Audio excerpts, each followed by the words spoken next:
Well, Charleston wouldn't be the vibrant and inviting town that it is without our hospitality industry. Let's welcome Jonathan and Partick Kish, CEO and C.O.O. respectively for Queen Street Hospitality Group. Great to have you gentlemen with us. Well, thank you for having us. Thanks. So we're in the holiday spirit, but we're also thinking about the up and coming generations that are going to be entering into hospitality in the near future. And you have been very supportive of those young people who are wanting to have a career in hospitality. So tell us a bit more about the scholarship that you have going on. Yeah, I mean, as most people probably know, staffing for restaurants has been an issue. So, focusing on the upcoming generation is a huge deal.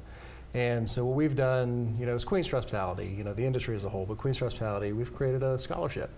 And we're working on another one. We'll talk about that too. Great. But created a scholarship with College Charleston. And so it's for the hospitality program.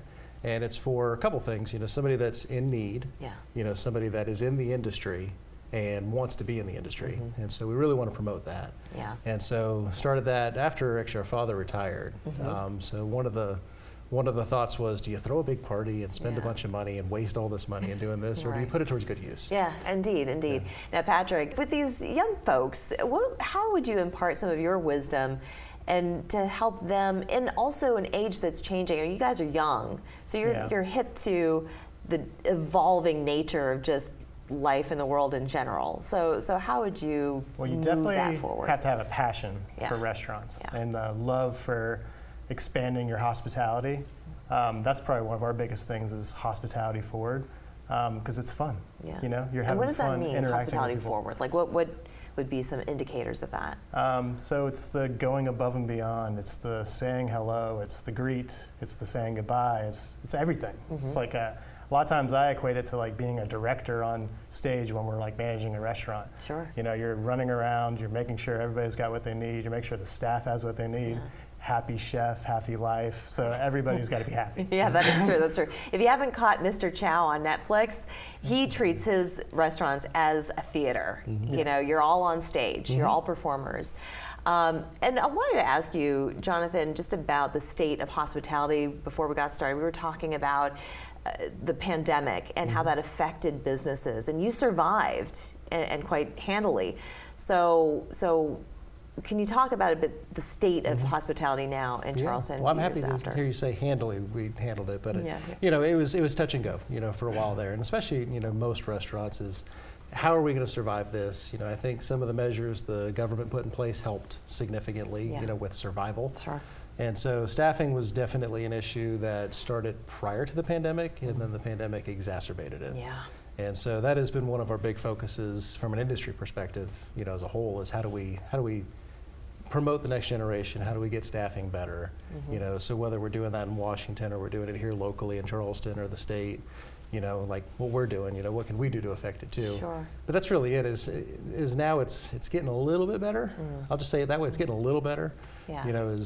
People are wanting to come back to work. People are wanting to work. So inflation, good, bad, and different. It's bad. I mean, it is. I mean, people, they can't pay their bills. And so where's an industry that is welcoming, that you can make a lot of money real fast? Right. It's the hospitality industry. Where's an industry where you can work flexible hours? True. It's hospitality. That's true. So there's lots of places you can't do that, and so I think this industry gives people that outlet. Yeah, there's a lot in that plus column there. And do you find, though, that the amount of kids, I'll call them kids, but emerging adults, have that level of passion and interest as they did, say, 10 years ago? Can we go back that far and compare it to today?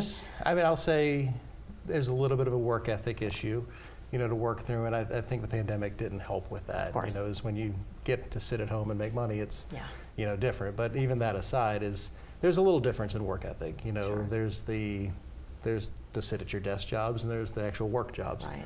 And unfortunately, we're a work job. It's true. It's true. So it's motivating people, and how do you do that? How do you motivate people to get up and work and do the best for our customers every day? Absolutely. So you got to have enthusiasm. You have to love people. You have to enjoy coming to work, and just enjoying life. I mean, there's just so much about hospitality that encapsulates so much of the world around us, and it's an escape as well. So that's why we have the scholarship in place. And how do people find out more information about it? So if you're a student at College Charleston, so talk to your advisor. Yeah. And so it's available. It's for the hospitality program Okay. specifically. And then the other stipulations are you're in the industry, you want to work in the industry afterwards, Yes. and we put a financial need in there too. So Right. we want, you need that as well. Quick information too, Florence's Lowcountry Kitchen, it is reopening. When is it opening? So we are shooting for mid-December. So Mid-December. really close. So. On James Island, folks, this time. Great food there. Thank you so much, gentlemen, for Thank you. joining us. Thank you. Happy Yeah, holidays. thanks for having us. We're back after this.